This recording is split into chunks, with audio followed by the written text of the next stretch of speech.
Hey guys! It's the magic hour. How y'all doing out there?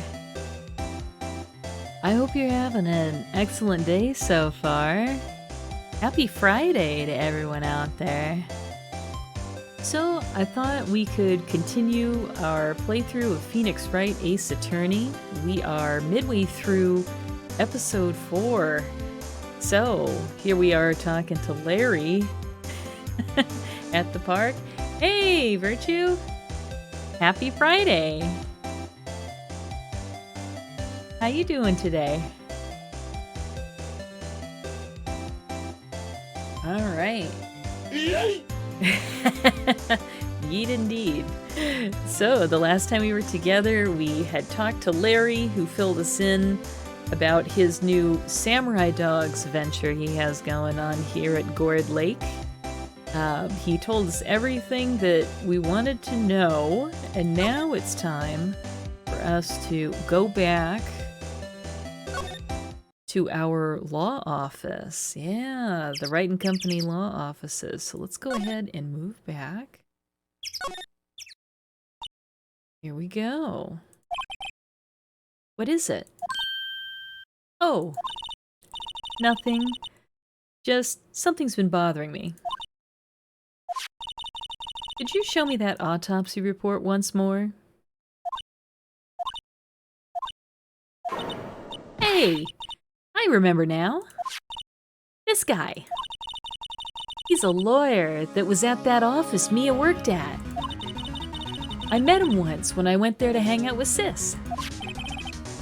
That office? Wait, you mean Grossberg's office? Right, that guy. That was the last name I expected to come up. So you remember Grossberg, right? From one of our prior cases. He was the one who he was put in an uncomfortable position by Mr. Red White and wasn't allowed to defend Maya. Maybe I should go talk to him for old time's sake.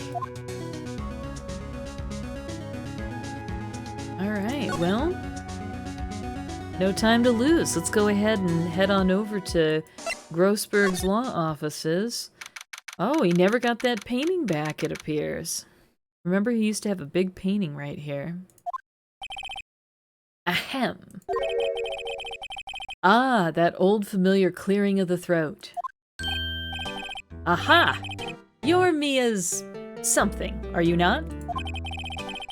I was her understudy, yes. Phoenix Wright. Understudy? I don't know if attorneys are really understudies exactly, but okay. Aha! And you're Mia's something too, are you not? Her little sister, yes. You've grown. You've come to look a lot like your sister, you know? It takes me back. Ah, the days of my youth. Like the scent of fresh lemon, you see. Oh, this is slightly creepy to me. Mr. Grossberg, sir? Ah, yes. I beg your pardon. Of course, you came here to discuss something. What is it, then? That's right, let's talk about what happened. There was a murder last night. A murder? You haven't heard? I, just got up, you see. I don't know about that. Miles Edgeworth shot someone with a pistol. Edgeworth? Maya is an amazing sidekick. We're basically partners in anti-crime? Edgeworth? What? Who did he shoot? Well, the identity of the victim is still unknown. This is terrible news indeed. I guess he hadn't heard anything. Mr. Grossberg, whatever happened to that painting? Oh, yes. I do not think it shall ever be coming back home to this office. I can't exactly claim it as stolen. I suppose it's my just desserts. Old, bitter desserts. Oh, man. Alright, well,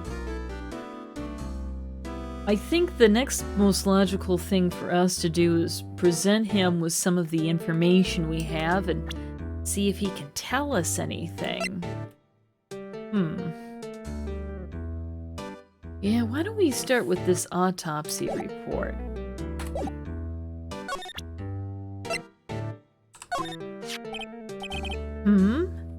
Strange. Remember, this guy was supposed to have worked for Grossberg. I feel as though I've seen this man somewhere before. Ah! Did you remember him?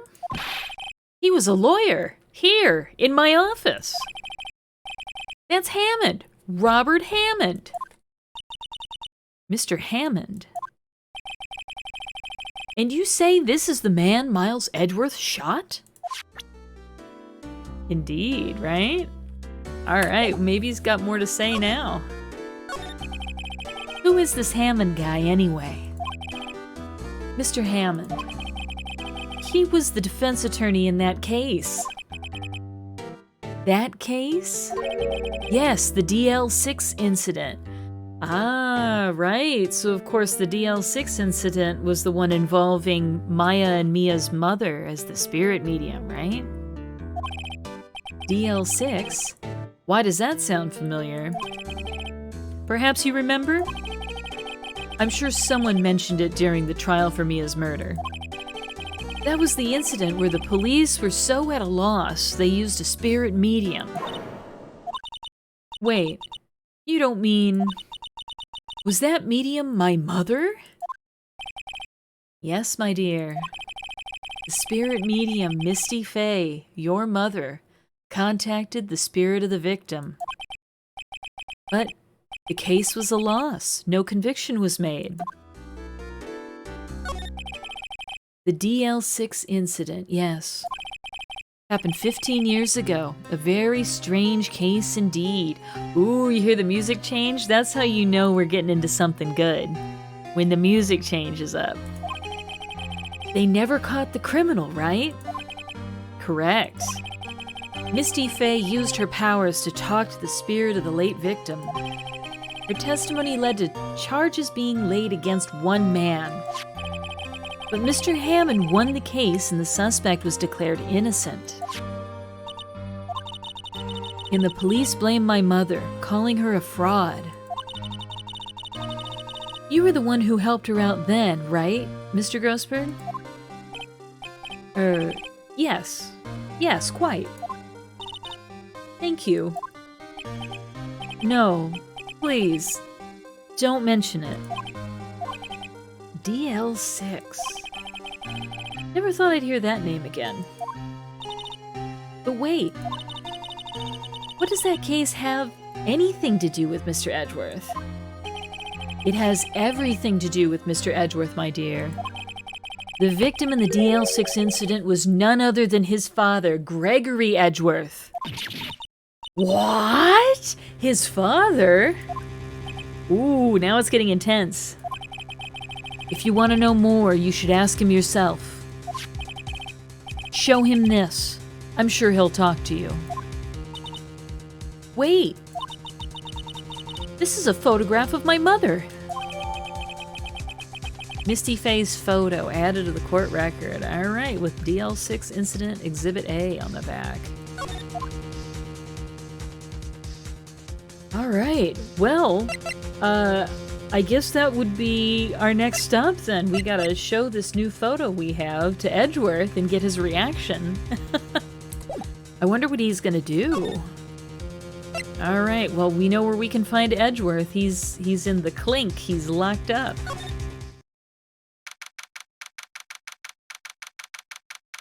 And what a way to spend Christmas Day. What's this? I was hoping you'd gotten my message the first time. Edgeworth, what about your defense? It's no concern of yours. Guess he hasn't found anyone yet. Alright, well, what do you think about this, dude? Edgeworth? It's only been a matter of hours since you last visited. Yet you've made incredible progress in your investigation. I'll admit it, I'm impressed, right? You were always single-minded in your work, though. Once you start on something, you always see it through, don't you? About the DL6 incident. Right, DL6. I didn't want you to find out about it. That is why I refused your offer to defend me. I'm sorry if it sounded like I thought you weren't up to the job. I just wanted to keep you away from DL6. So, do you still think it would have been better for me to stay away? I don't know. But I see no point in hiding anything from you now. Very well. Ask whatever you like, and I will answer to the best of my abilities. All right. Well, he's given us the go-ahead to ask him questions. Tell us something. The DL6 incident was when my father died. Wow, did you see that? Right before my eyes. He was shot and killed in front of Edgeworth? Oh my gosh. That must be so traumatic. Okay, he was shot and killed, and I saw it all. My memories from that time are foggy. I suppose it's a self-defense mechanism. In any case, a suspect was arrested, a man. It's pretty clear he was the only one who could have killed my father. The spirit medium they used to talk to my late father said the same thing. It was an attorney by the name of Robert Hammond that cleared the suspect's name. And Hammond is the victim in the Gourd Lake murder? Correct. That spirit medium, that was my mom. What? You mean you're... It's strange. I thought that terrible incident was about to end, and now, this. About to end? The DL6 incident happened 15 years ago. 15 years ago, on December 28. December 28? The statute of limitations on the case runs out in 3 days. Wow, okay, well that means we have 3 days to solve the murder of Edgeworth's father, I bet. Alright. What? Nick? What does that mean? When a case's statute of limitations runs out, legally, the case never happened. That's right, they won't be able to prosecute it anymore. 3 days from now, DL6 will be closed. Forever. What happened to the suspect? The one who got off innocent?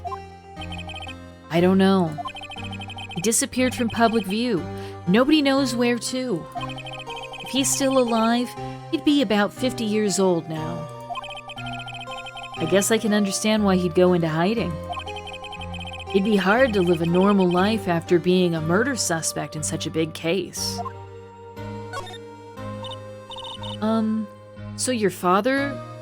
So was your father a lawyer? He was. Gregory Edgeworth. He was quite famous at the time, apparently. So you were sort of trying to follow in his footsteps. I'd rather not talk about it. Wow, okay. Well, let's show him this picture we got at the lake, which apparently is a photo of the murder, and see what he has to say. Who would have thought there'd be a photo? Edgeworth, did you shoot him? What do you think, Wright? I don't think you're the kind to point a gun at anyone, no. So you didn't shoot him? No, I didn't. It wasn't me. Right. It pains me to ask you this now. I know. You want us to defend you. Yes. Will you? Of course we will, dude. You're our oldest homie. We go all the way back to elementary school. Why would we not defend you in this murder trial, right? Ah, Who could have guessed this day would come? Not me. This is my chance to finally pay you back. Pay him back? Pay me back? For what? I don't remember ever doing anything for you. Never mind. I guess you don't really need to know. Huh. My letter of request. Please give it to Detective Gumshoe.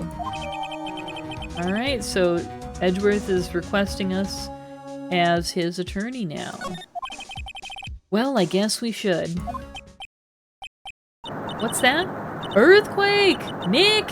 It's a big one! Wah! It's calming down? Whew, that was scary. Wow, an earthquake in the game. Hmm? Huh? Where's Edgeworth? There. He's on the floor in a ball, shivering. I guess he doesn't do so well with earthquakes. I've heard of running, but curling up in a ball? Well, I guess we're done. Mr. Edgeworth doesn't seem like he's going to stand up anytime soon. Let's go, Nick. Right. We have to give Edgeworth's letter of request to Detective Gumshoe. Alright, well, I think that the only way for us to do that is for us to go to the police department. That's where he told us to come find him, right? Alright, this is kind of a cute little mascot they have in the back here by this window. What's going on here? Eek! What's wrong, detective? This wild lady comes in here just a while ago. Says she came to talk to y'all after hearing what Mr. Wright had to say. What's this all about, pal? Lot of heart. That's right, a lot of heart came in. Why are you going around finding more witnesses? You want to give Mr. Edgeworth a death sentence, pal? No, not at all. Just, I mean, she did see something. There's nothing I can do about that. I can't go around covering up evidence. You trying to say something about the way I do my job? No, sir.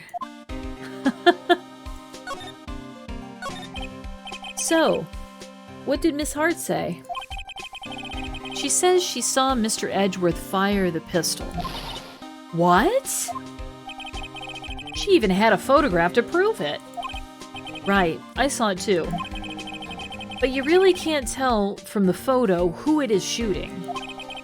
That's why she said she's going to enlarge the photo. She said it'll drop the quality a mite, but should let us see who's who. She can do that? Okay, so there's going to be an enlarged photograph that shows Edgeworth in the act. Great. Just great. In any case, she's going to be the one testifying tomorrow. Huh? What happened to the other witness? Well, apparently there was a cancellation. Cancellation? Yeah, exactly, Phoenix. A cancellation? I'm afraid tomorrow is going to be life or death for poor Mr. Edgeworth. We got a witness who says she saw the very moment of the murder. And we got a photo taken when the shot rang out. I'd say that sounds like a pretty unwinnable case. But wait, what did Mia used to say? If he's innocent, there's got to be something I overlooked. It sounds like Mr. Edgeworth is going to ask the state to assign a public defender. I was just asked to file the paperwork. But you still got time, pal. Go talk to him again, for me, please. You have to convince him. You have to make him let you defend him, please. I know you're the only one who can do it, pal. You're the only one who can save Mr. Edgeworth. Yeah, good guy Gumshoe is right. He's gonna be happy to know about this letter of request, right? Let's present it to him.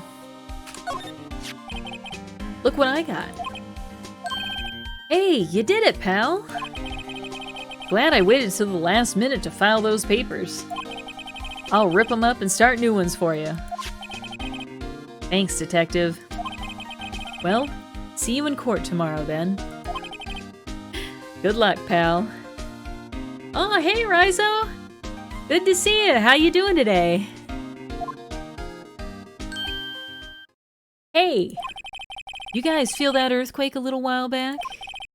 I was worried. Worried? We're fine. I've lived out here my whole life.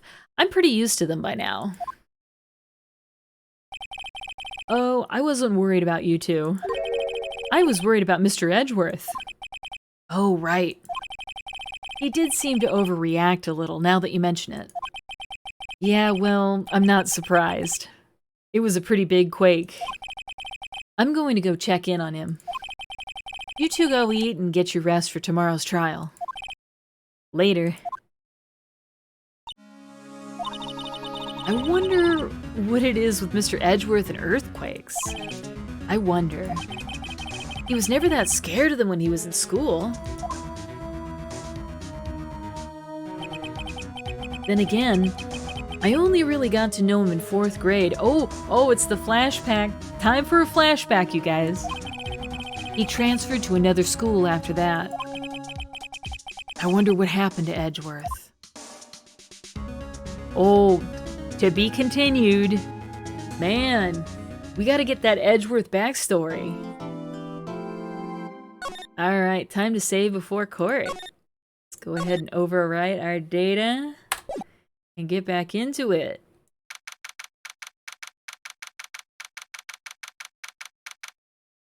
Alright, we're in the defendant's lobby. Karma? That's right. Manfred von Karma. He's the best prosecutor there is.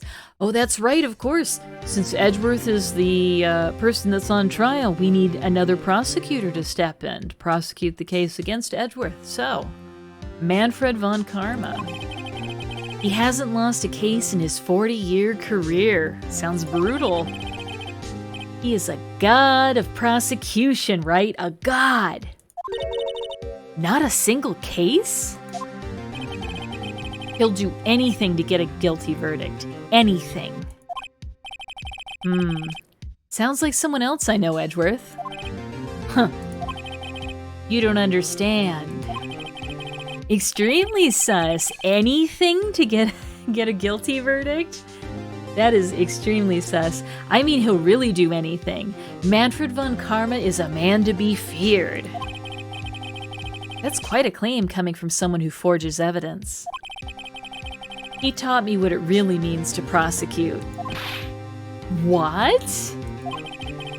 Just picture a prosecutor as vicious as me, multiplied by a factor of 10. Ugh. So was he your teacher then, Mr. Edgeworth? Something like that. And now he's trying to get you found guilty? What a creep.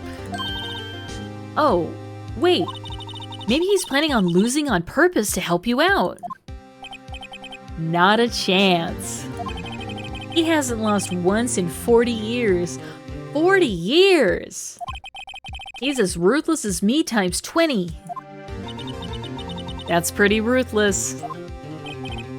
Like I said, he's a god among prosecutors. I guess that's something like Mia was to me. Speaking of Mia... Maya? Uh-huh? We could really be using Mia's help right now, don't you think? Oh. I can't. Sorry, I tried. I really tried, but I couldn't reach. You couldn't reach? I think it's because I haven't been in training. My powers are weak again. Oh man, what bad timing. I'm really sorry. I'll try my best. I hope so. What are you whispering about? Oh, nothing, Edgeworth. It's just our entire legal strategy is contacting our dead friend here, her dead sister. And she just sort of like carries us through the entire legal strategy. Oh, it's nothing. Well, it's time. Let's head in.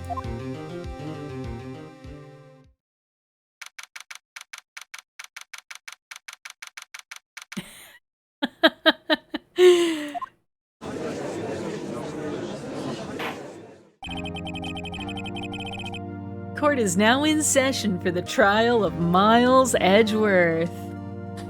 Do I have a ponytail? Oh yeah, there's a ponytail back there. You like that? I never turn all the way around so you can't really see it. Alright. Court is now in session for the trial of Mr. Miles Edgeworth. The defense is ready, Your Honor. Hey, thanks, I appreciate the compliment. You got an eye for detail, Rizo. Ooh, look at this dude, he looks tough. Mr. Von Karma, is the prosecution ready? Fool. You seriously think that I would stand here were I not completely prepared? Right, my apologies. Wow, he's already talking smack to the judge. He's even got the judge scared. Very well, your opening statement, please. Decisive evidence. A decisive witness. What else could possibly be required? Nothing, of course. That should be fine. The prosecution may call its first witness. What's with this guy? Is he royalty or something? How am I supposed to fight against this? I call the detective in charge of this case, Detective Dick Gumshoe. Okay, Gumshoe's first. Let's see how this goes. You like the music in this game, Virtue? Yeah, I think it's pretty classic. Describe the incident. Now. Yes, sir. Detective Gumshoe looks nervous. Please take a look at the map. Ooh.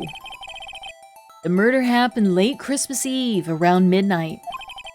There was one boat in the very middle of the lake. There were 2 men on the boat.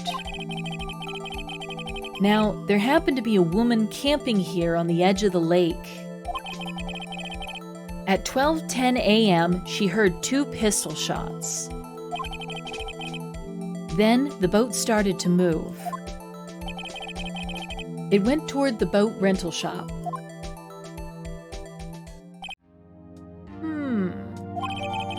Oh, we got a map. Okay, that's nice. One more thing added to the court record for us to look at. Testify to the court about the arrest. Now! Wait!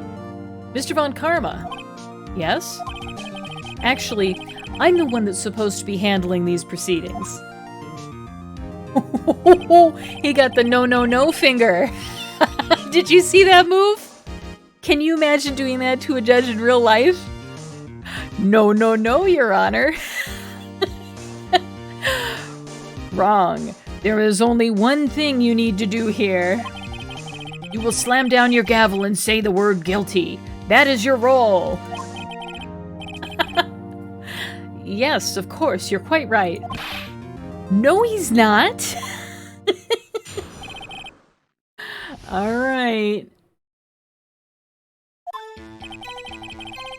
A man called into the station around 30 minutes after midnight.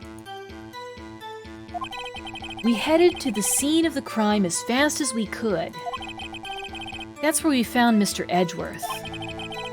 Now, I didn't suspect him of anything at all. But the next morning, a body was found in the lake. So we had to arrest Mr. Edgeworth. He looks pretty sad about it, all things considered. I see. Very well. Begin your cross-examination, attorney. Now! Oh, he's the boss of us now. Okay. I have no choice, I suppose. All right, a man called into the station around 30 minutes after midnight. We headed to the scene of the crime as fast as we could. That's where we found Mr. Edgeworth. Hey, Buddy Bear, good to see ya. Welcome. Now, I didn't suspect him of anything at all. But the next morning, a body was found at the lake. A body? Well, tell us more about the body. Did you find any clues on the body? A single bullet was recovered from the body. He was shot through the heart, fatally. Yeah, that's usually pretty fatal, getting shot in the heart, right? Especially through, because that sort of implies the bullet went in and then exited. Okay. Judge, here's the bullet. It didn't strike bone, so its shape is well preserved. Very well. The court accepts this bullet into evidence. Okay, so this was fired from a .22 caliber pistol. So, we had to arrest Mr. Edgeworth. Well, why did you have to arrest Mr. Edgeworth? Why is that?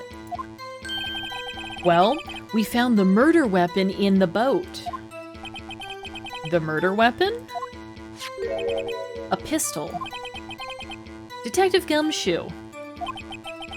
That is a vital piece of information. Please revise your testimony. Right. Sorry, Your Honor. Yeah, that's a pretty important piece of information he needs to have in the testimony here. All right. The murder weapon we found in the boat was decisive evidence. In what way? What about the pistol made it decisive evidence? Tisk, tisk, tisk. Look at that face. Ack! He has the same evil laugh as Edgeworth. Now we know where Edgeworth learned it. There were fingerprints on the pistol found in the boat. You think Edgy Boy would never use a .22? You think he's more a 44 or a 45 kind of guy? Oh, so you think that Edgeworth is running around with like a Desert Eagle? I don't know about that. He seems to be a pretty refined gentleman type. I could totally see him with a little .22. But maybe. Maybe Edgeworth's a man that lets his gun do the talking. That's funny. Alright, there were fingerprints on the pistol found in the boat. They were clear prints from Mr. Edgeworth's right hand. What? Order! Order! So, Mr. Edgeworth's fingerprints were found on the murder weapon? Yes, Your Honor. Judge, this is the weapon in question. Accepted into evidence. Pistol has been added to the court record. Okay, so this is a .22 caliber pistol that's been fired 3 times. There's prints from Edgeworth's right hand. So that just means Edgeworth held it at some point, right? It doesn't necessarily mean that he's the one that fired it. Members of the court, we now have the pistol used in the murder and the bullet found in the body. Detective? Yes, sir. Was the bullet found in the body fired from this pistol? Yes, the ballistic markings on the bullet matched the pistol. Yeah, so he fired 3 times, they heard 2 shots, and they only found 1 bullet. This is very suspicious. That's not adding up.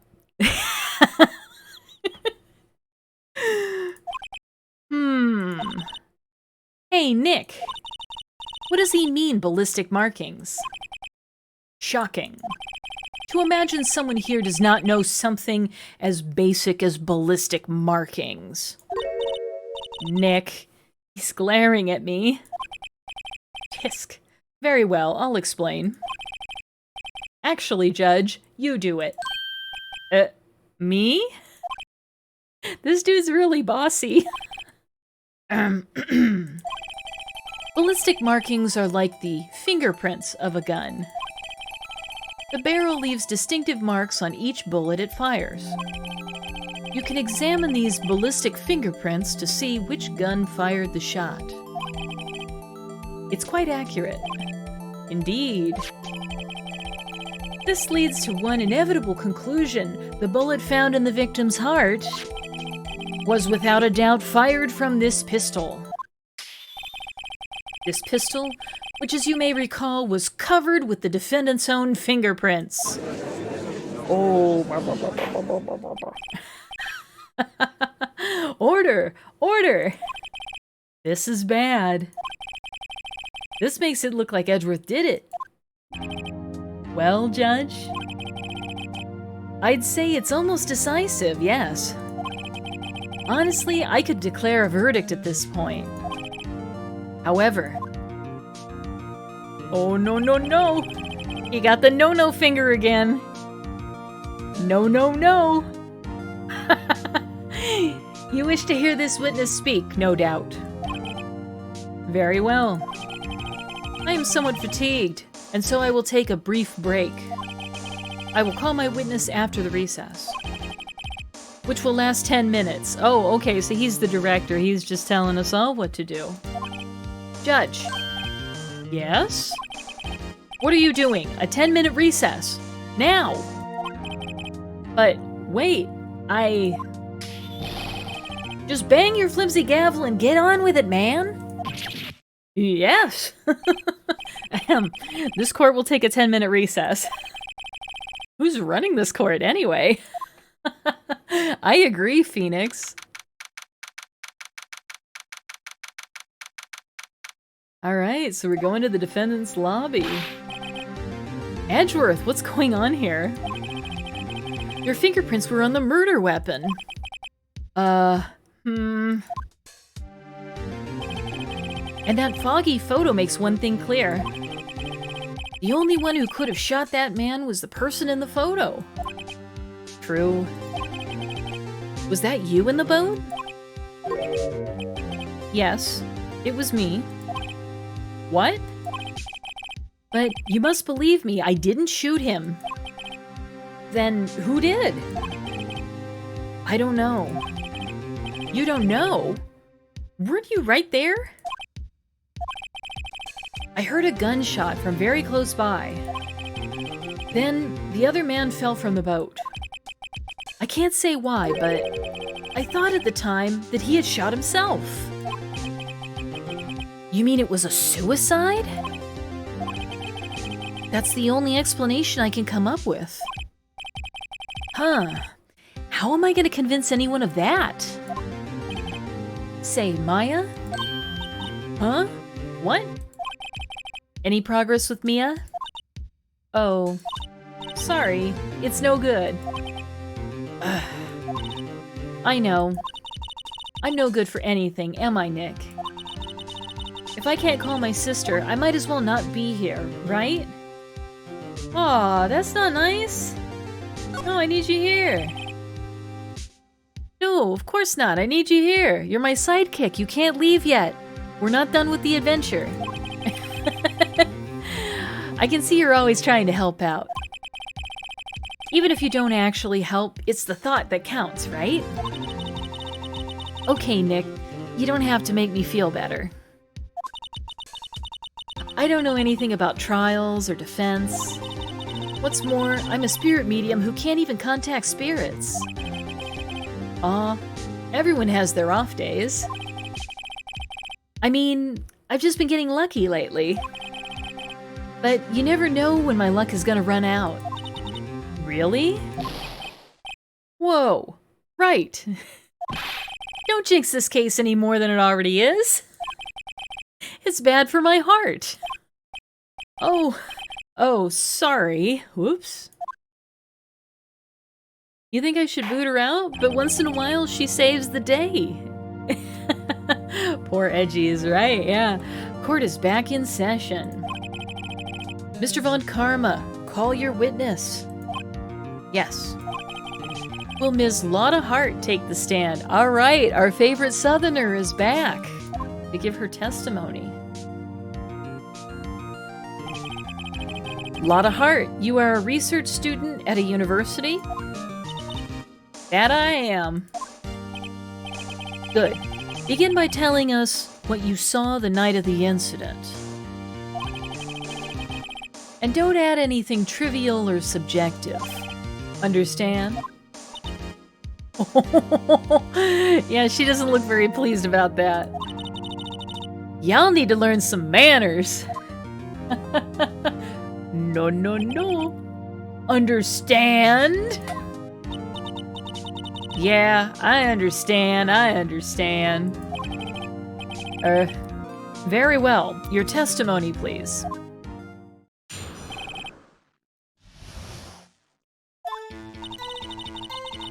It was Christmas Eve, just about after midnight, I reckon.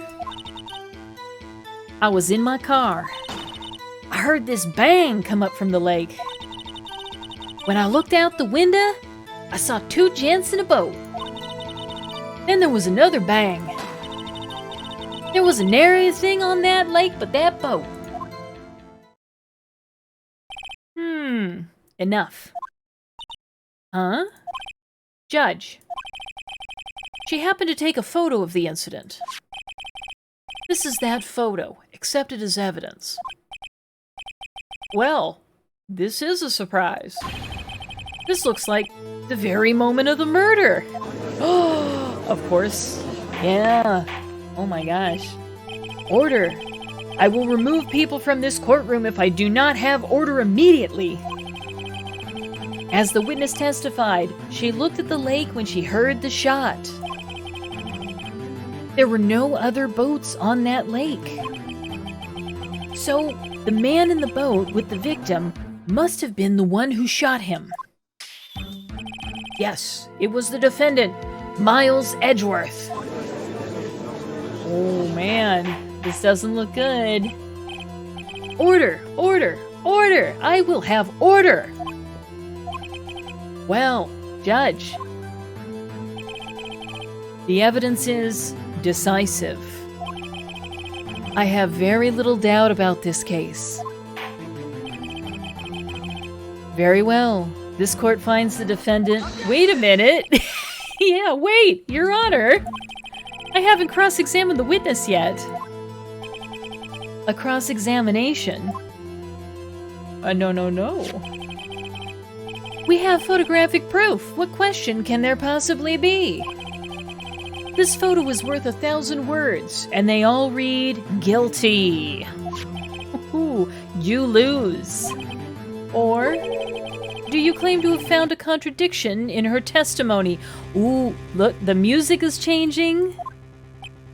Now you know it started. It's on now. It's on like Donkey Kong. All right, very well. If you have to, you may cross-examine the witness.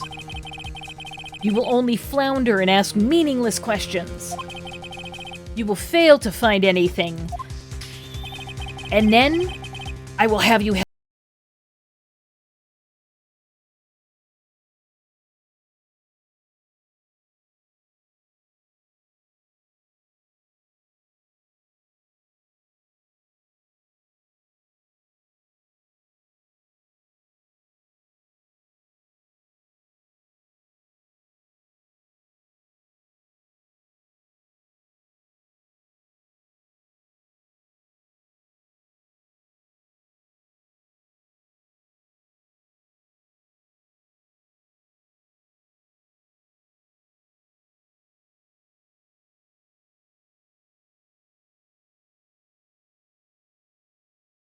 I will cross-examine the witness. Tisk, tisk, tisk. Very well. I pray for your sake this isn't a waste of time. Yikes! Okay. It was Christmas Eve, just about after midnight, I reckon. I was in my car. Okay, so she was in her car. Then she wasn't looking at the lake when the bang happened, right? Okay.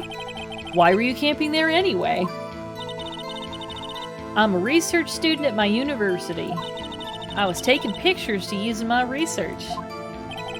What research? This all sounds suspicious. Yeah, it does sound suspicious. Tell us more here. Miss Hart, could you be more specific about your research? Did you hear him object? No, no, no. What does the witness's motive in camping by the lake have to do with this case? The answer is nothing. I object to this line of questioning. Objection sustained. He sustained his own objection. That's not cool. Wait now, I'm the one who says that. Well, then say it already. Objection sustained. Thanks for nothing, Your Honor. I heard this bang come up from the lake. So, you weren't looking at the lake at that time? Nope.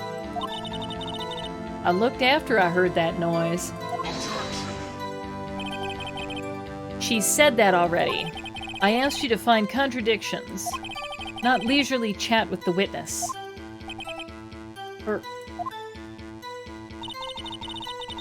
When I looked out the window, I saw two gents in a boat. Tell us more.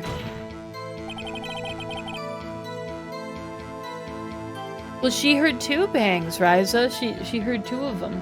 Could you clearly see the two men? Just look at the picture. Clear enough for you? Uh-oh. No, it's not clear enough. It's actually a really, like, blurry photo. Wait a second. I wasn't asking you about the photo. I was asking if you saw the two men. Yeah, well, of course. The witness has testified that she saw them. There's also a photo. You'd best look elsewhere for your precious contradictions. He jumped in quick. He's hiding something. Then there was another bang. Second shot. Were you watching the very moment the shot rang out? Well, yeah, sure. You're asking meaningless questions. Meaningless. Contradictions, Mr. Wright, not meaningless babble. Von Karma, I think I hate you. He's trying to keep me from talking to the witness. To what end?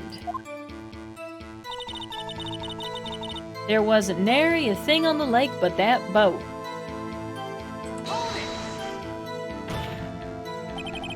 Are you sure about that?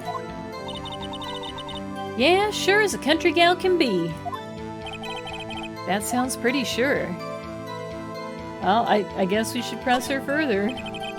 How come you're so sure? Well, heck, I scanned the whole lake. Scanned the whole lake? It almost sounds like she was more interested in the lake than the boat. Miss Hart, you... Mr. Wright, the witness has answered the question in full. No need for further questions. Objection sustained. That's what I'm... Sustained. Yes, of course. Oh, great. Enough. I think we've heard all we need to hear, Mr. Wright. It seems you are unable to find a contradiction in the testimony worth noting. But, Your Honor... You keep your promise. Mr. Wright, I'm afraid I will have to penalize any further outbursts by holding you in contempt of court. And if that happens, you'll have to leave the courtroom immediately. Oh, that's not good. Understood? That evil smile he's got going on there. Uh-huh. Nick. Lotta's testimony is fishy, Nick. Real fishy. I know what you mean. But if I can't say anything, what can I do? I believe we've covered the evidence sufficiently to make a decision. Then, pass your judgment. Very well. Mr. Miles Edgeworth, please take the stand. Oh! Who was that? It was me. Maya! Maya! Is something wrong? Do you need to use the facilities? No, I do not. Lot of heart. Your testimony stinks. It's unclear whether you were actually looking at the lake. It's highly doubtful that you actually saw Mr. Edgeworth. Tell us the truth. Yeah, Maya. You tell her. This is a matter of life or death. Lotta. Did you really clearly see Mr. Edgeworth that night? Did you see him fire that pistol? You will stand down. The court does not acknowledge the defense's outbursts. Answer me, Lotta. What's the big idea? Treat me like some kind of criminal. I saw him, I swear it, I saw Edgeworth. Enough. Judge, declare the defense in contempt of court. Yes. Yes, of course. I'm sorry, but you were warned. No, no, no. Guard, escort Mr. Wright out of the courtroom. He is in contempt of court and must leave. No. No! Wait! I was the one who made the outburst, Your Honor. Nick is innocent. No, no, no. Ha! What's the difference? All that remains is for the guilty verdict to be declared. Isn't that right, Mr. Phoenix Wright? No, that's wrong, dude. Wrong. What? Did you hear what Ms. Hart just said? She said she clearly saw Mr. Edgeworth. That was not in the testimony. That changes her testimony, and we have a right to cross-examine her again. Ooh, we get a second shot at cross-examining Lotta here. Okay, okay. All right, order, order, order, order, order, order. Order. You're in contempt of court. It's too late for wild claims. Judge, sustain my objection. I'm sorry, Mr. Von Karma, but I cannot. What? Ms. Lotta Hart has made a new testimony. The defense does have a right to cross-examine her again. Whew, that's lucky for us. But he's in contempt of court. No, I am. If you're going to arrest someone, arrest me. Very well. Maya Fey, you will leave the courtroom immediately. Nick, I did what I could. You have to do the rest. Good luck. Maya. Oh, man. Well, it's a good thing Maya was around to take the fall for us right there. I care not for this melodrama. Listen well, Mr. Wright. I do not tolerate badgering of my witnesses. I'm running out of time. Better find a contradiction in here or else. Mr. Wright, begin your cross-examination.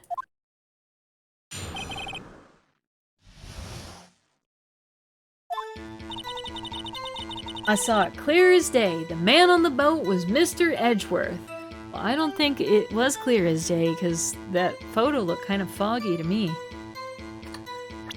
Let's go ahead and put this in her face.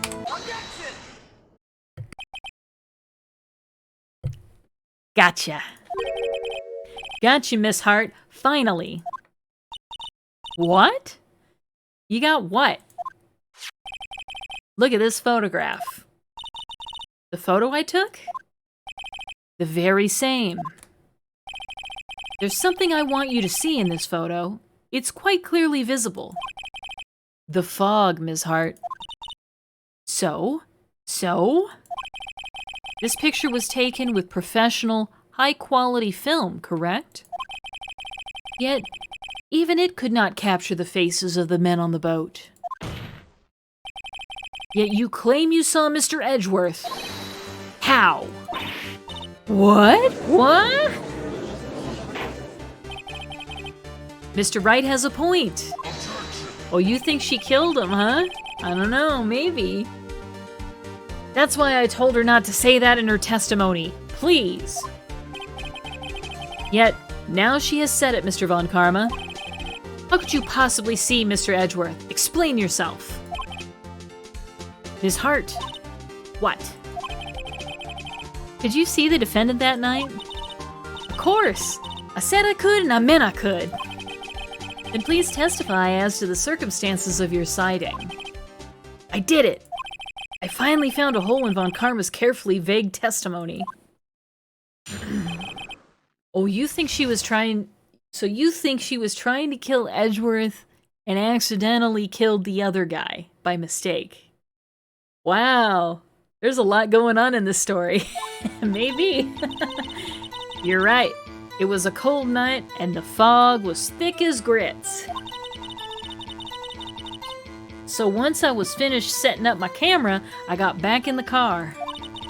Still, I brought my binoculars with me. When I heard that noise out on the lake, I looked with my binoculars. See? No problem. Oh, so she mysteriously had some binoculars she never mentioned before. Okay. All right. You use binoculars? Very well. You may begin your cross-examination, Mr. Wright. This one better be good. Okay. You're right, it was a cold night and the mist was thick as grits. So once I was finished setting up my camera, I got back in the car.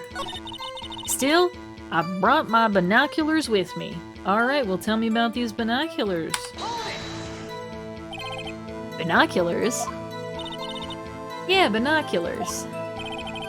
Yesterday, you mentioned that you were out looking for shooting stars, correct? Well, yeah. Wouldn't you need a telescope, not binoculars, for that? I've got doubts about your camera, too. Was that really to take pictures of meteor showers? The camera is irrelevant to this case. You can't say that for certain. Mr. Wright? Is the camera really relevant to this case?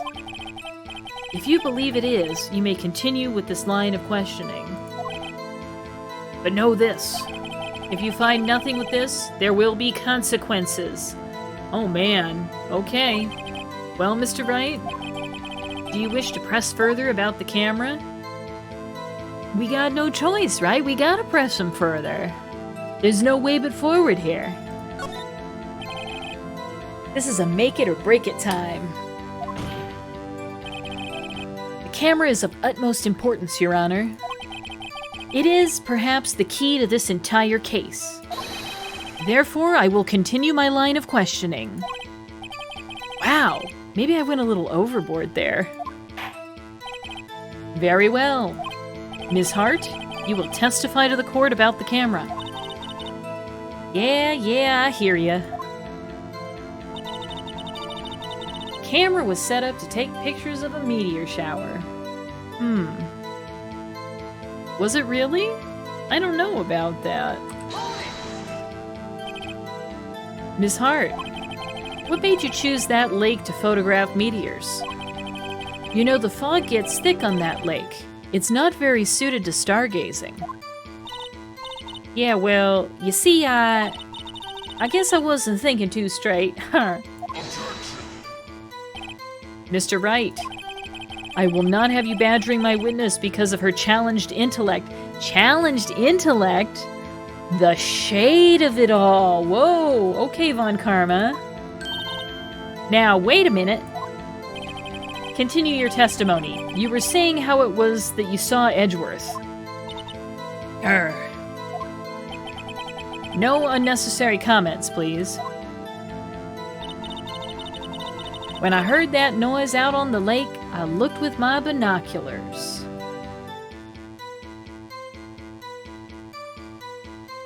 Okay. Did she really? The camera was set up to take pictures of a meteor shower. Well, if the camera's set up to take pictures of a meteor shower, then how did it get this photo of two guys in a boat on the lake? Shouldn't it be pointed at the sky? Let's go ahead and present this photo again. How about that? Maybe this will help. You were photographing shooting stars. That was a lie. Says who? Take a look at this photograph. This was taken on an automatic setting, was it not? Yeah, that's right. You have to point a camera upwards to take photos of the stars, Miss Hart. But as this photograph clearly shows, the camera was pointed directly at the lake. Ooh. Got her. Mr. Wright, what are you driving at? The witness was not at the lake to photograph shooting stars, Your Honor. Well then, what exactly was she photographing? I think I know. I think I know. Why was she skygazing and scanned the lake for what then? Yeah, so she wasn't there looking at stars. She was there looking for something else, right? Because we know Gourd Lake is also home to something else. Yes. Exactly. It's home to Gourdy, right? I think she's here to get a photo of Gourdy. Ms. Hart. This is what you were trying to photograph. What's this? A newspaper article? Gourdy? Ah, the sighting at Gourd Lake. Well, Ms. Hart? I never heard of no lake monster. You got proof or something? Let's see you prove that I was down at the lake trying to photograph this Gourdy. Okay, how about I have proof? I have it. Proof. Intriguing. Very well, let's see it. And no joking around this time, please. What is proof that the witness was trying to photograph Gourdy, the lake monster? Well, let's go ahead and present this photograph that's set to take pictures when loud noises happen and it's pointed right at the lake. The proof, Ms. Hart, is your own camera. Your camera was set to take photos in response to loud noises, correct? Thus this photograph here, taken when a gun fired on the lake. And here, this article about Gourdy. According to this article, Gourdy made a loud noise when it emerged. Well, you were trying to photograph Gourdy, weren't you? That's why you would set your camera to respond to loud noises. Ooh, so she should have got a photo every time the gun went off, right? So if the gun was shot multiple times, she should have multiple photos. Order, order. I see. I too thought it was a little strange. Yeah, sure. Well, Ms. Hart? You were camping there to try and take a photo of Gourdy, weren't you? Yeah. Not bad. Are all you lawyers that smart? So, smart boy, I was down there trying to photograph Gourdy. You got me. So what? Huh? That don't change what I saw, does it? Exactly. What you just used several precious minutes of our time to prove is nothing more than that the witness is an idiot who thinks monsters exist. Aw, that's not very nice, dude. You can't say that. Oh, so mean. Hey! But, as she succinctly said, so what? It changes nothing. Not true. You were hiding the whole thing about Gourdy for some reason, I know it. But what could it have been? Whatever it is, I'm getting to the bottom of this.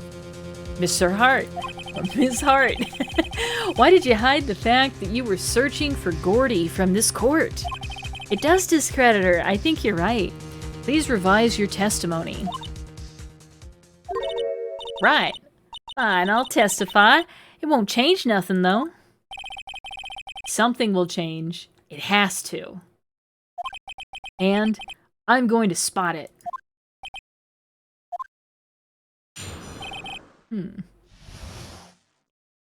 Okay. Actually, I'm not a research student at a university. I'm an investigative photographer. Imagine what a scoop it'd be if I got a picture of that monster. That's why I was camping out at the lake. But that's all I was hiding. When I heard the bang, I looked straight out at the lake. There wasn't much else out to look at, so I just watched that boat the whole time. Then I saw a flash near one of the men's hands, and I heard another gunshot. I was looking right at the boat the whole time, crossed my heart and hoped to fry.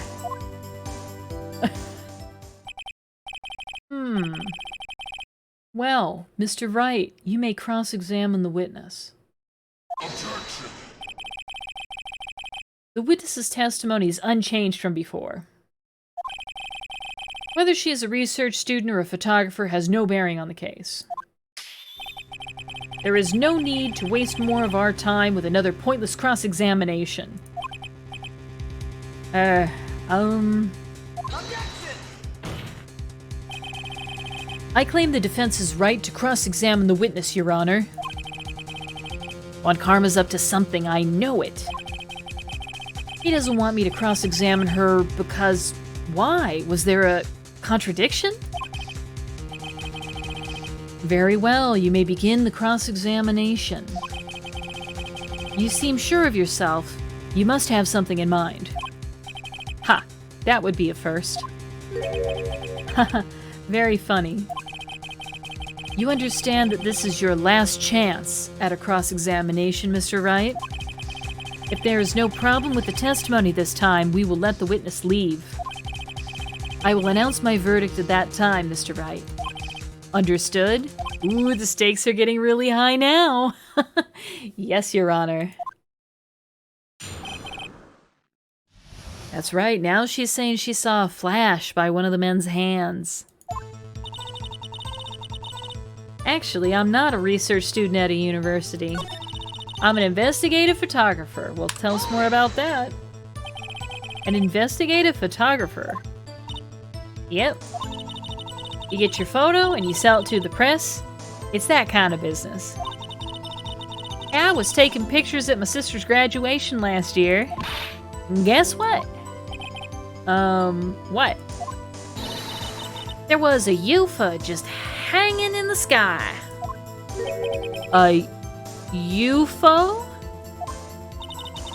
You know, an unidentified flying object. A UFO! That's when I had sort of a revelation. I knew I should become an investigative photographer. I see. Kind of a shaky basis for a career. Imagine what a scoop it'd be if I got a picture of that monster. That's why I was camping out by the lake. That's all I was hiding. When I heard the bang, I looked straight out at the lake. Alright, okay. There wasn't much else to look at, so I just watched that boat the whole time. There wasn't something else to look at, but you were looking for Gourdy, right? Let's present the Gourdy article to her. You were looking for Gourdy, come on. Don't be lying, you heard a loud noise. Gourdy's supposed to make a loud noise. You were there looking for Gourdy. You were looking for Gourdy. Miss Hart, were you really looking at that boat? What's with you? Of course I was looking at it. It was the only thing out there. Any normal person be looking at it.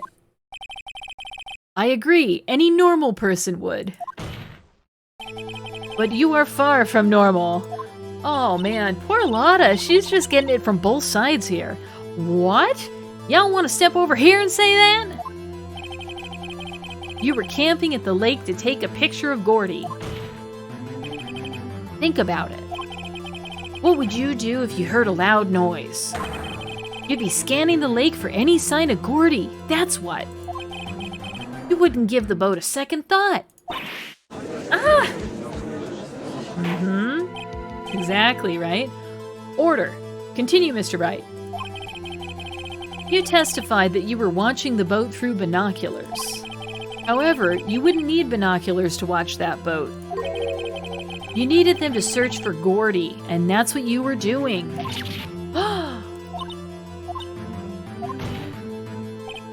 Well? Huh. Well, now that y'all mention it, I did sort of take my binoculars and kind of scan the lake a bit. I mean, Gourdy might be out there and all. Miss Hart, are you saying you were not watching the boat then? Sorry, y'all. I wasn't fibbing, really. I thought, I could be witness to a murder and all. I kinda got excited. I was sure I was watching that boat till now. This is totally uncalled for. But hey, you got the photograph, you got proof. Still, we can't see who is shooting who in this. Right. That's why I took this photo in. Witness, that's enough. You've had a long day. Shut your pie hole. Shut my what? What was she going to say? She took the photo and what? Wait a second. She even had a photograph to prove it. But you really can't tell from the photo who is shooting. That's why she said she's going to enlarge the photo. She said, it'll drop the quality a mite, but should let us see who's who. Alright, so she made an enlargement, right? She enlarged that photo. There must be something interesting in that photo, right? Why won't Von Karma let her show it? I've got a hunch. I bet that enlarged photo shows something bad for Von Karma. This is my chance. If I'm wrong, though, it'll mean prison for Edgeworth, or worse. What should I do? Make her show the enlargement, duh! She's obvious that there's something suspicious happening here. Von Karma doesn't want us looking at it, so we gotta look at it. We have to. Miss Hart, look at this photograph. You enlarged this photograph, did you not? Yeah, I did. Why has that enlargement not been presented to the court? Objection. Because it does not exist. What are y'all talking about? You were the one who told me not to show it in court in the first place. You old fool. All the truth comes out. What's the meaning of this, Von Karma? Ms. Hart. Show the photo to the court. Show us the enlargement. Oh, we got the music too. It's all going down. All right. The prosecution objects to the submission of this evidence. Objection denied. Oh, you think it's a Nickelback reference, Buddy Bear? I hope not. Objection denied. The witness will show the enlargement to the court. Here it is. Oh, well, this really clears things up, doesn't it? We still cannot see who is firing in this. It could be the defendant, or maybe it's not. Regardless, I'll accept this as evidence. Alright, so this lake photo, enlargement, again taken at 12:15. Happy now, Mr. Wright? There has to be something. You asked for the enlargement, and you got the enlargement. No, no, no. And little good it has done any of us. Your dog was drinking your kombucha? Oh my gosh. Must be a hippie dog. That's why I requested she not show it. I suppose this means that the cross-examination is over. Then, I would like to close the cross-examination of Ms. Lotta Hart. And none too soon. That was a flagrant waste of my time. Mr. Von Karma, do you have anything to add? I stated everything I needed to when this trial began. Decisive evidence. A decisive witness. What else could possibly be required? Nothing, of course. Then, I believe it is time for me to declare my verdict. Wait, it's not supposed to go like this. There has to be a clue in this photo, somewhere. This is bad, real bad. What should I do? Well, there's a problem in the photo. Yeah! Good spotting it, Rizo. Yeah, that's exactly it. That's exactly it. Let's object to this enlargement, Your Honor. There is something decidedly strange with this enlargement. What might that be? Mr. Wright, you will show the court what you mean. What about this photo is strange? Okay, here goes nothing. I'll show the judge what's strange about this photo. Alright, I think this is it right here. Here, Your Honor. The shooter? I'm not sure I understand. What about the shooter is strange? Look at the hand holding the pistol, Your Honor. The hand? That was a 200 IQ move right there, right? That hand directly contradicts another piece of evidence. This man's left hand does what? Let me show you. I'll show you the evidence that left hand contradicts. It's got Edgeworth's right hand prints, right? The evidence is clear. The man in this photograph is holding that pistol in his left hand. Oh, you think this is when Phoenix Wright just launches into a rendition of Photograph? However, the prints on the murder weapon were from Edgeworth's right hand. Ergo, the man shooting the pistol in this photograph is not Mr. Edgeworth. Oh, got him there. Now that everyone in the courtroom has quieted down, I would like to reconvene this court of law. Mr. Wright? Yes, Your Honor. You have given us definitive proof today. We now know that it was not Mr. Edgeworth who fired the pistol that night. However, this leaves us with a rather large problem. If Mr. Edgeworth didn't do it, then who shot our victim? Precisely. As we have seen, there were no other people on the lake that night. Who but the defendant could have shot the victim? Alright, well, we've got a few options here. We have Ms. Hart, and I know you're extremely suspicious of Ms. Hart, Buddy Bear. We've got the victim himself, and then we've also got our friend Larry Butts. who was selling hot dogs, but he wasn't there that night, right? So I think it's probably got to be the victim himself, right? That possibility of suicide was raised earlier because of the DL6 incident, right? So let's see if it's the victim himself here. There is only one explanation remaining. The man who shot the victim was none other than the victim himself. Ooh. Order! Order! So, you are saying that the victim committed suicide? Yes, Your Honor. I can think of no other explanation.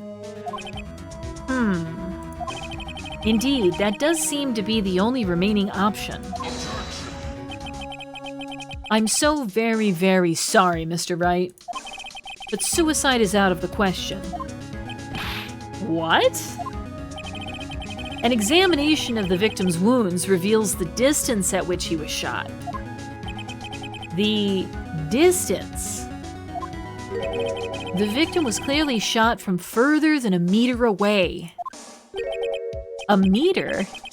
That's 3 feet. No, no, no. There is no way it could have been a suicide.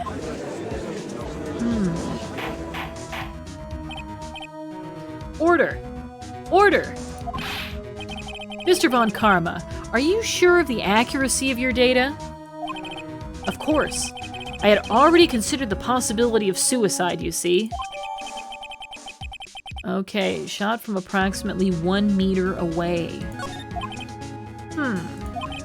I see. Very well. Allow me to state my opinion. Considering the situation, the shooter had to be the defendant, Mr. Edgeworth. However, the prints on the gun reveal that the shooter was not Mr. Edgeworth. This is a conundrum. Therefore, I would like to suspend proceedings for this trial for the day.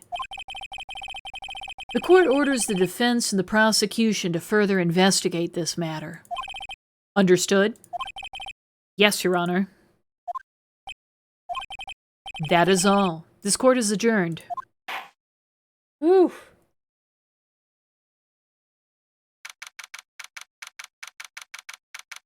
Boy, a lot went down today. Okay. Phew, that was a close one. Hey, don't you have anything to say?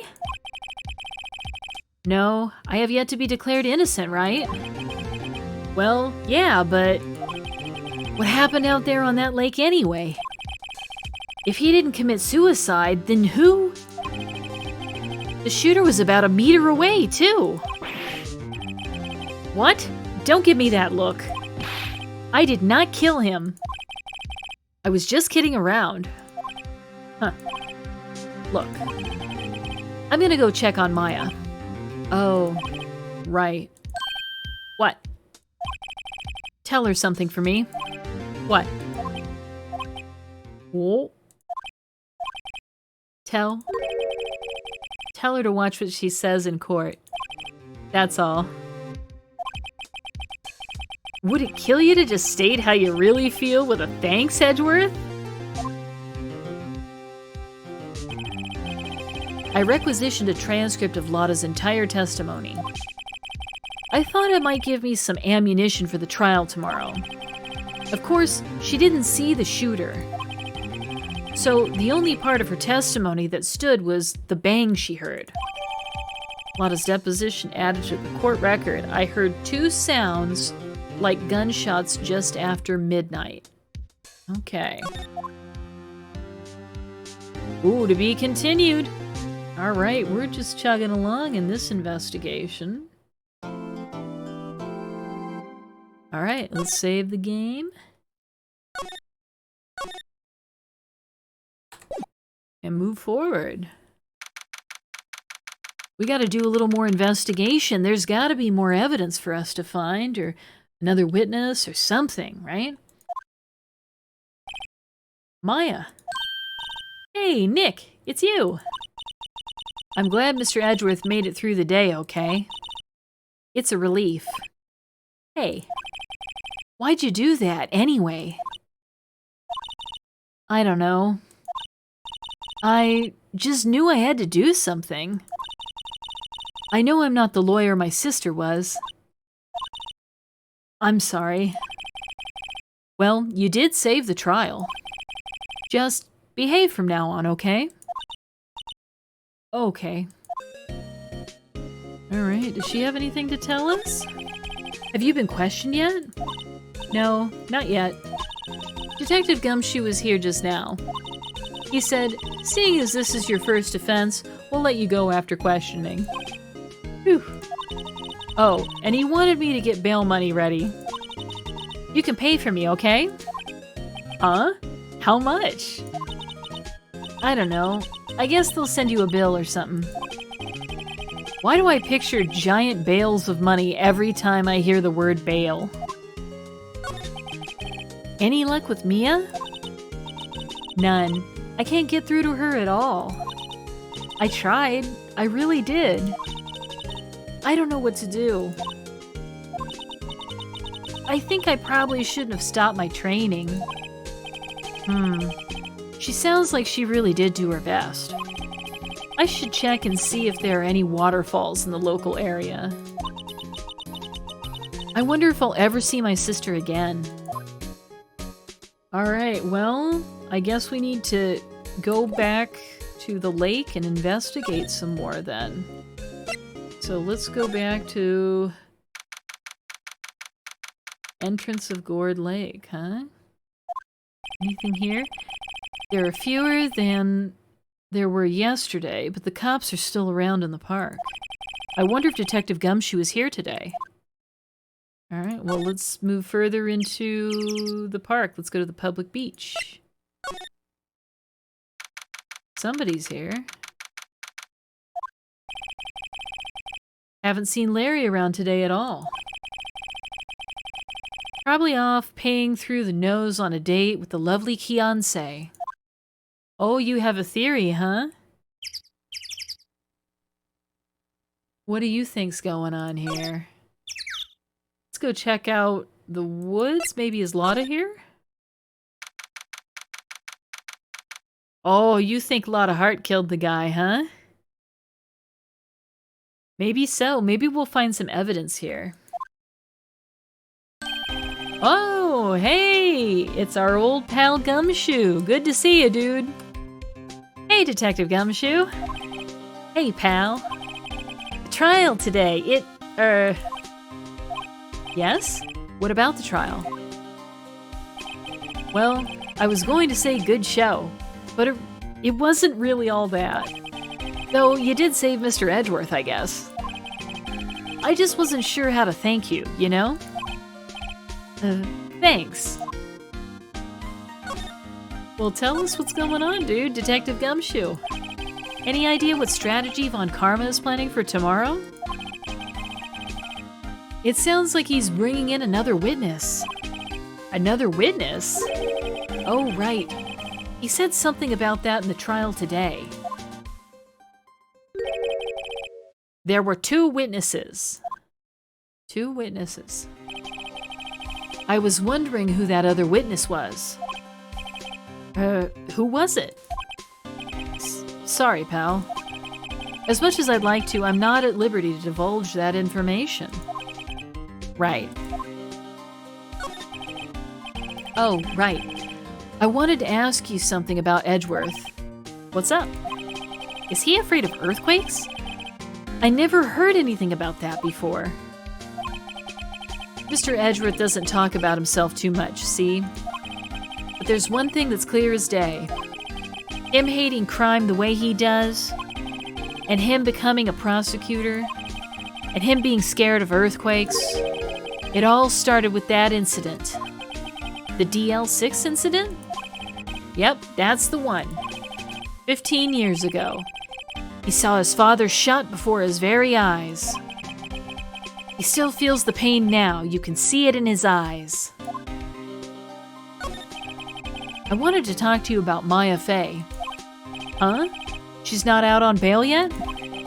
That's strange. I told them to let her go as soon as they had written their report up. Man, I don't know what would have happened in that courtroom today if it weren't for her. Seeing her get dragged out by the bailiff, I'll be honest with you, pal, I shed a tear or two. Mr. Edgeworth, he was so moved, I saw his lip trembling. Really? Cold as ice Edgeworth? He was really grateful for what she did, you know? I'm going to head back to the station. I'll get the report on Maya and get her out of there as soon as I can. Thank you. Maya is awesome. And Phoenix is awesome for reminding Gumshoe that she's still cooling her heels in the lockup, right? Oh, wait. I was wondering, how much is bail going to be? Don't worry about that. Mr. Edgeworth is posting the whole amount. What? Edgeworth? Didn't I tell you? He's grateful to her for what she did. All right, pal. Well, don't forget to go pick her up, okay? All right, well, we definitely have to go pick up Maya, right? Maybe I can get Edgeworth to pay this month's rent, too. Well, that would be nice. Well, let's go get her, huh? Going back to the public beach, to the entrance, and to the detention center. Where's our sidekick? Gotta spring you from this joint. Hey, Nick, you finally came. They just finished the paperwork. I'm free to go. Free at last, eh? Those interrogators are really mean. They were like, okay, what did you do this time? Like I was some kind of criminal. Can you believe it? Well, they let you out in the end, didn't they? Oh, that reminds me. Thanks for bail. Thank Edgeworth. Huh? He posted bail for you. He said he was grateful for what you did. Mr. Edgeworth did that? I have to make it up to him. We've got to win this case, Nick. Yeah, I think you're right. Well, come on, let's get out of here and let's keep investigating.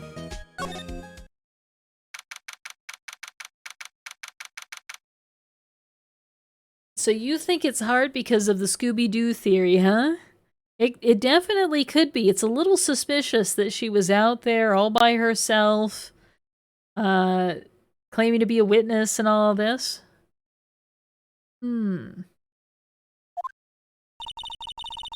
There aren't many cops around here today, are there?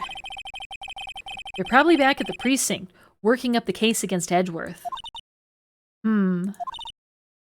Hey, y'all. Hey, it's Lotta.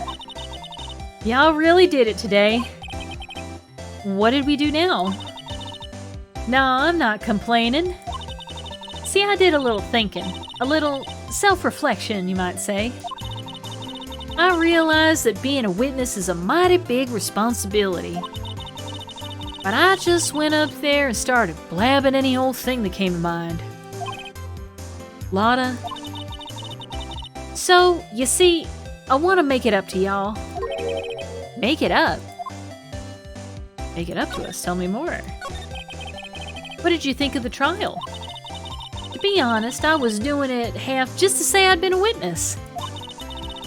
Even though I didn't really see anything. I kind of convinced myself I had, though. I'm sorry, I know I caused y'all a lot of trouble. Well, memory is a tricky, vague little thing. Yeah, I sure know that now.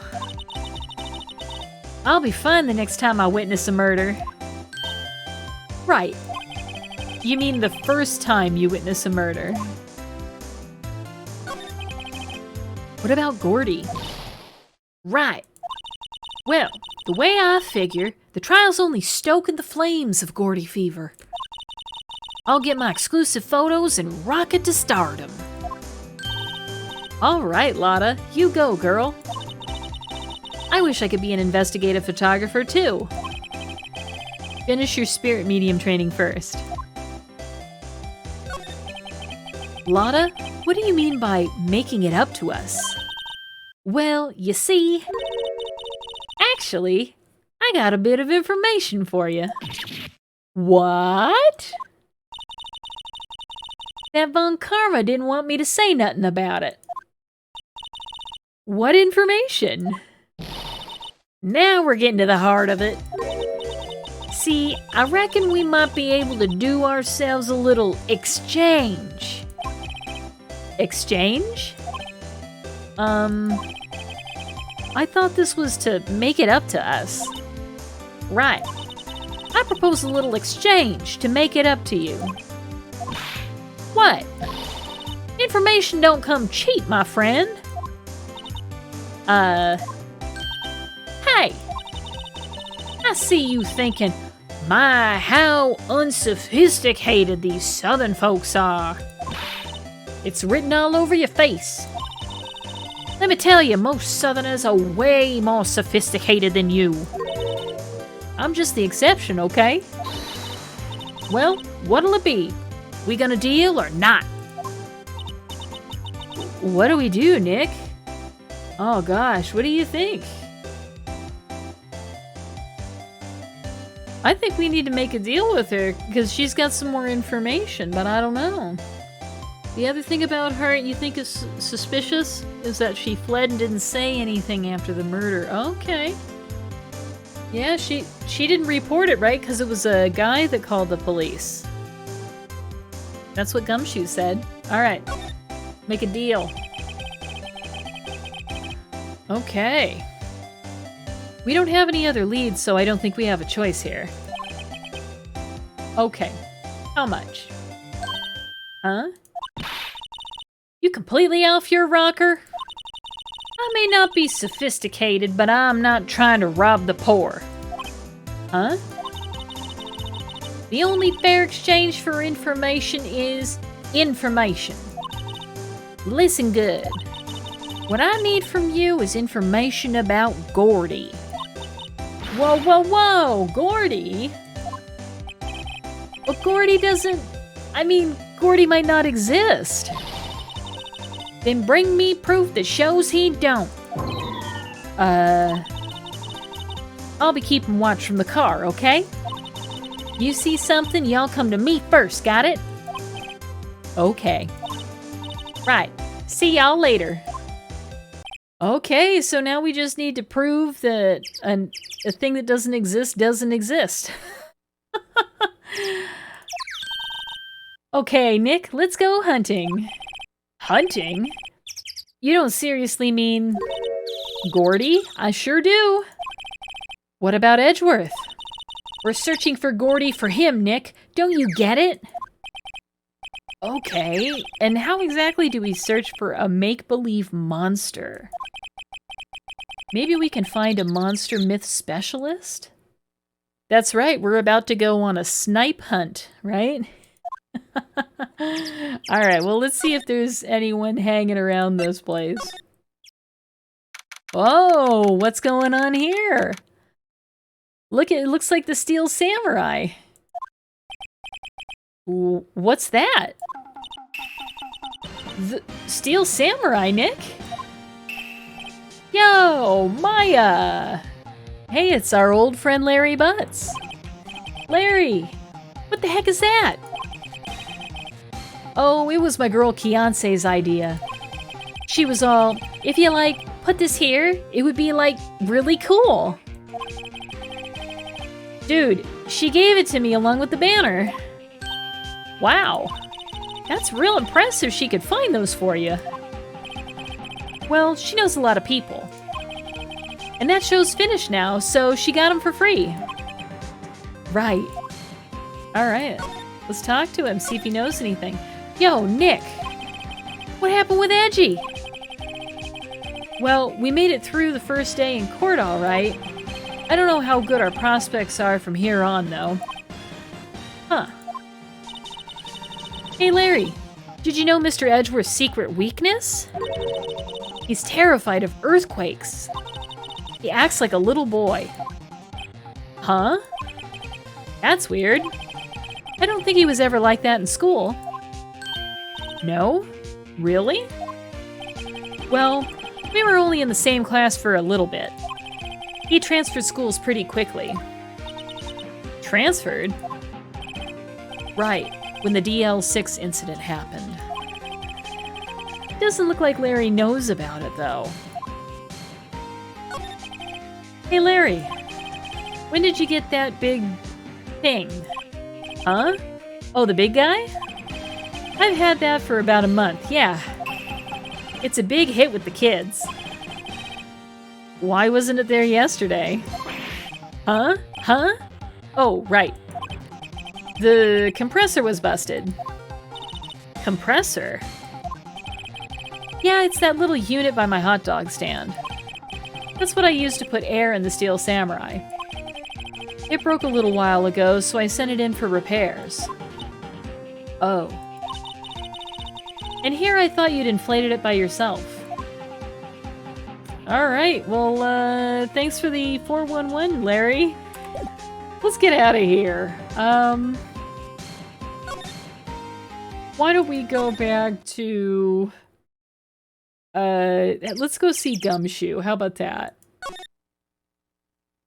The Criminal Affairs Department. Okay.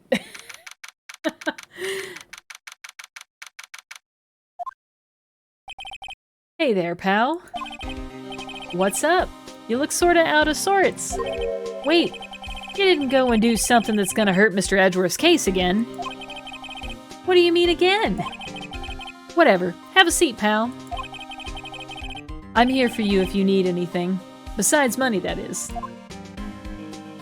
Alright, well tell us some information, because that's what I need. How is the investigation proceeding? Oh, you think I should go check out the dock? Yeah, you know what? Why don't we go there next? How is the investigation proceeding? It's not, really. We have another meeting coming up. We're supposed to talk about Mr. Edgeworth's motive. His motive? See, Mr. Edgeworth's father died in the DL6 accident. And the guy who got the lone suspect declared innocent was the victim in this case. Robert Hammond. They're saying that's why Mr. Edgeworth shot him. And Edgeworth never talks about his past. I bet they'll drag that out and hit him with it in court tomorrow, too. Poor Mr. Edgeworth. I gotta admit, it doesn't look good, pal. Say, Detective Gumshoe, do you know Gourdy? The monster down in Gourd Lake? Not personally, no. Well, we're looking for it. Huh?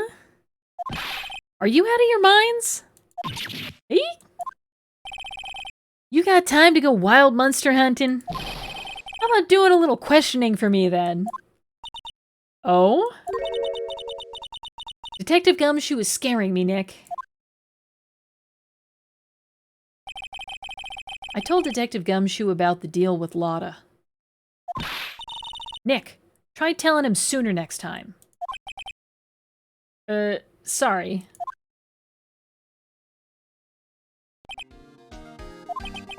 I see, pal. Sorry for shouting at you. Okay. I, Detective Gumshoe, will aid your search for Gourdy. Huh? I'll loan you one of our newest secret weapons for finding evidence. Really? You can take whichever one you like. Alright, some secret weapons, you guys. Okay, give us the goods. Hold on now. Everything in due time. First, let me show them to you. These are our best and brightest. Introducing secret weapon number 1. Missile. Missile? He's a canine police dog still in training. Missile. Missile. Here, boy. Oh, look, there's Missile. All right. Here he is. Hey, he's cute. Look, Nick, cute dog. A cute dog. And this will help us... How? I think it is a Shiba. I think you're right. Next, secret weapon number 2. A fishing pole. Here, this is my own personal pole. Detective Gumshoe, we're looking for a monster.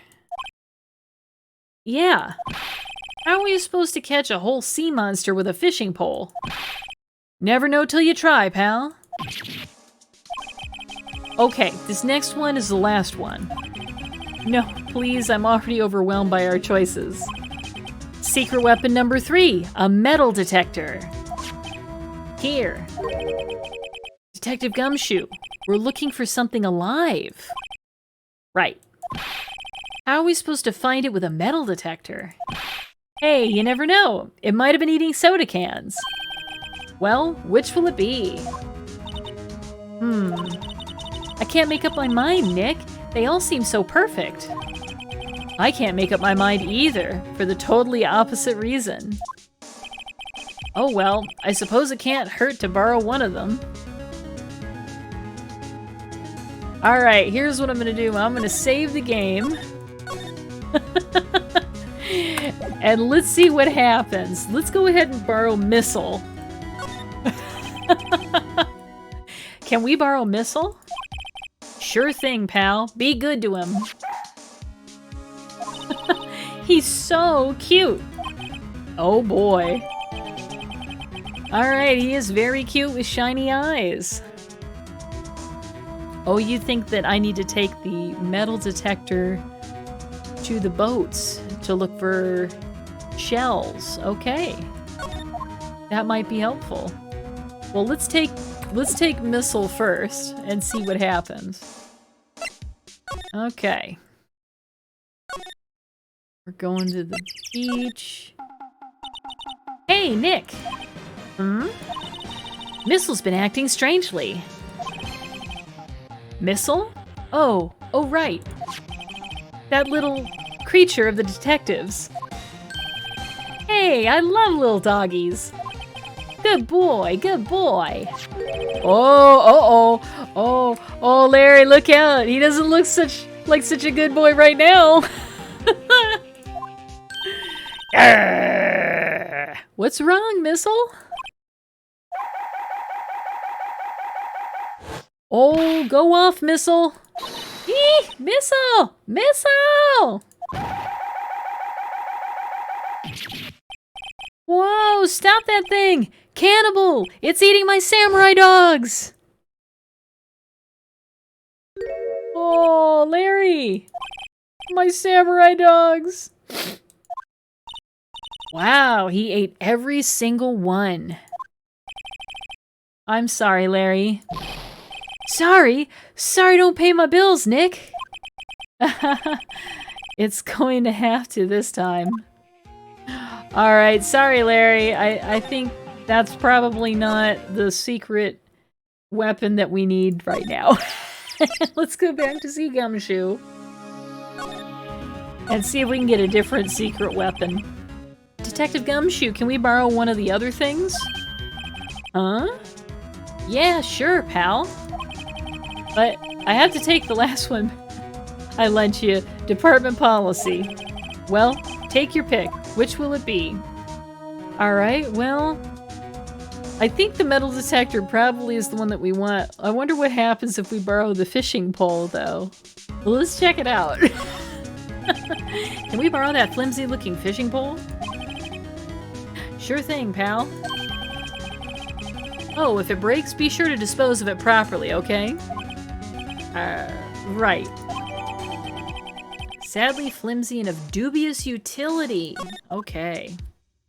Well, let's get out of here and go back and see if it helps us find anything. Maybe we'll fish up some evidence.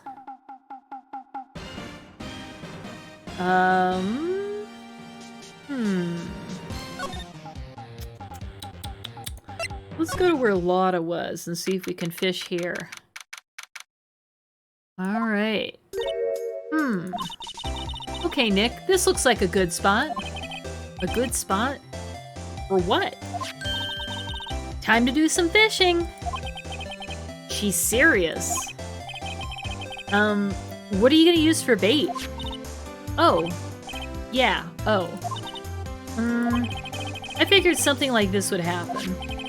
We should have brought Missile along with us too. At least then we'd have bait. That's not cool, Phoenix!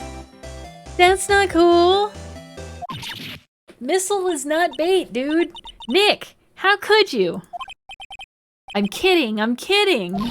Huh, some jokes are better left untold. Ooh, she hit me. Okay, watch this, Nick. Just try not to reel in any empty cans or boots, okay? Here we go. Ah, my leg! Hey, what are you doing? Sorry, Lotta. Don't tell me y'all are on some film company's payroll. Nick, pay her. My poor, poor wallet. Yeah, let's... I wonder if she has anything else to say. I learned something in today's trial, that's for sure. Testifying is serious business. That's why I decided not to talk about that case anymore. Huh? Whoa, didn't you say you had information about the case? Tell us that at least. Like I said, I'll trade it for the dirt on Gourdy. Alright, anything else about Gourdy? What are you gonna do if Gourdy doesn't exist? I'll quit being an investigative photographer. What? After all, I only have one photo to my name so far. Was it a good one? You bet. A UFO. A UFO? Anyway, if I can't get a career-making photo this time around, then that's it. I'll quit and go back to school. Huh? So you really are a university student? Yeah, well, I'm taking a break for a bit. Right. Alright, well, I guess we have no choice but to go back and get secret weapon number 3, right? Right here, going back to the criminal affairs department, right? Okay.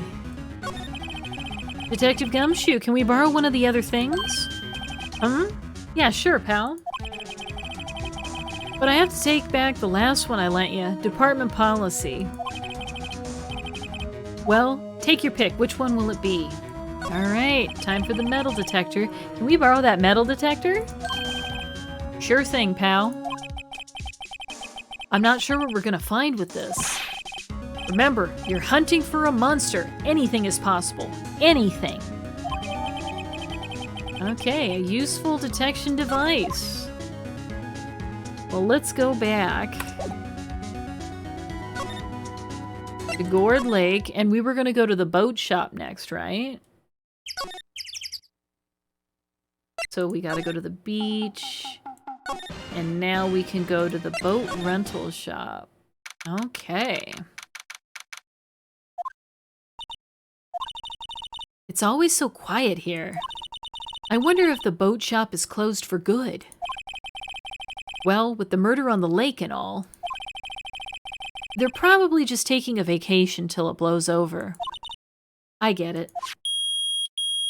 Oh, it's going off.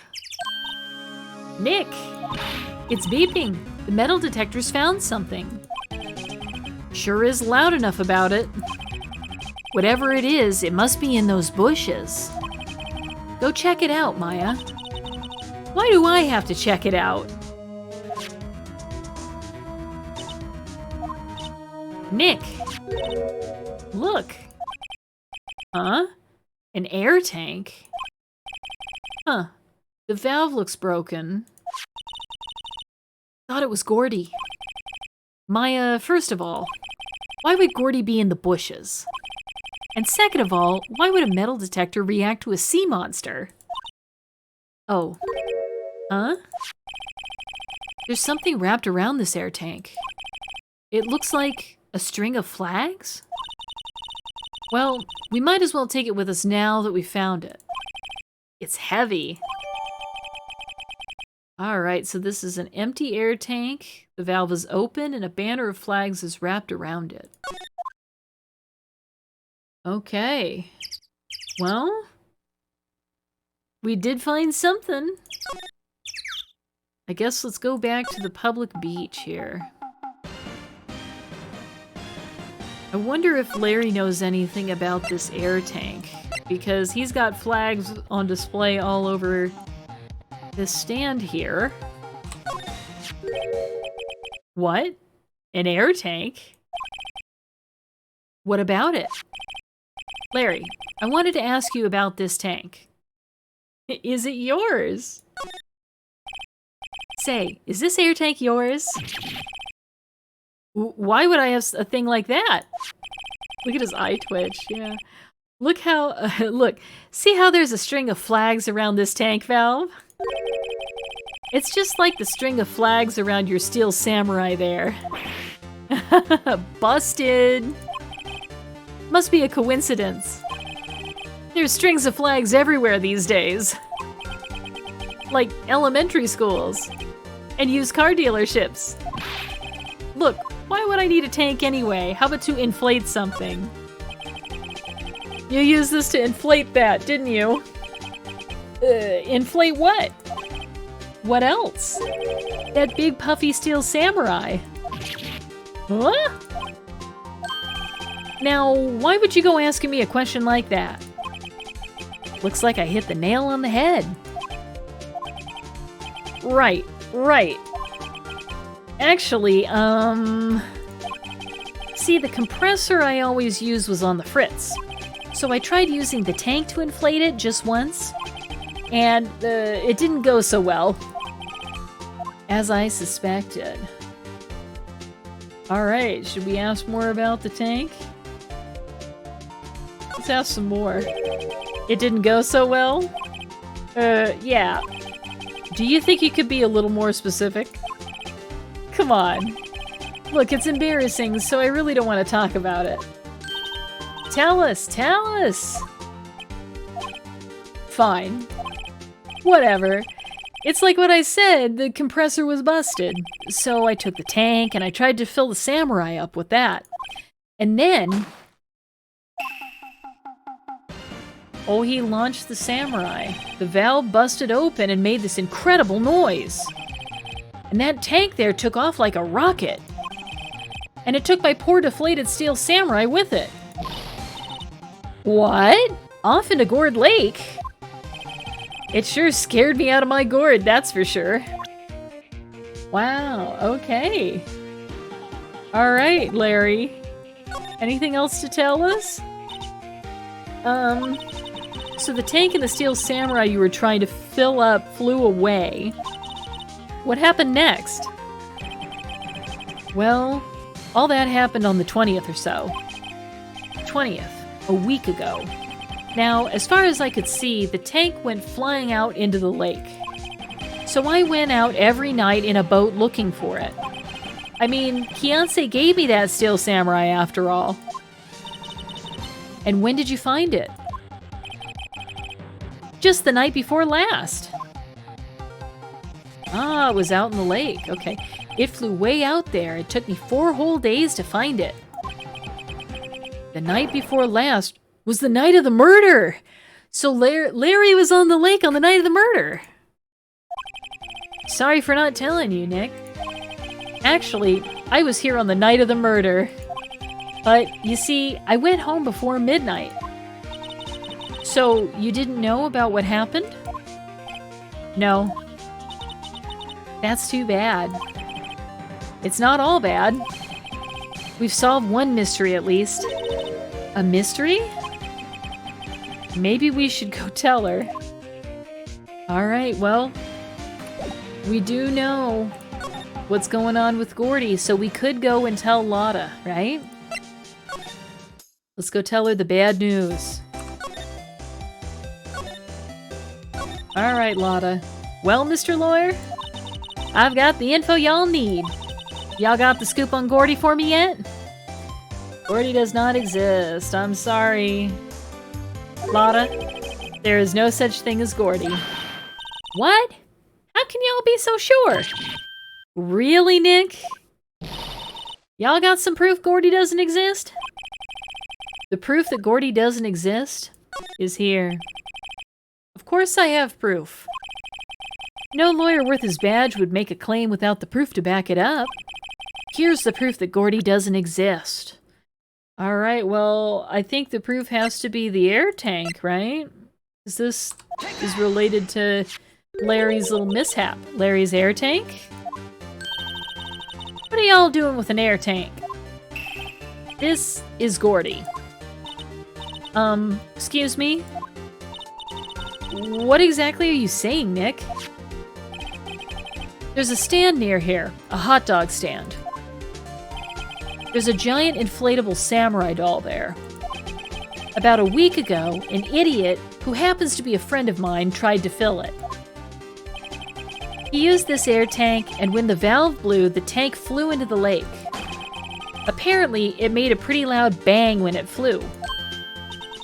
A bang? The tank, along with the still deflated samurai, fell into the lake.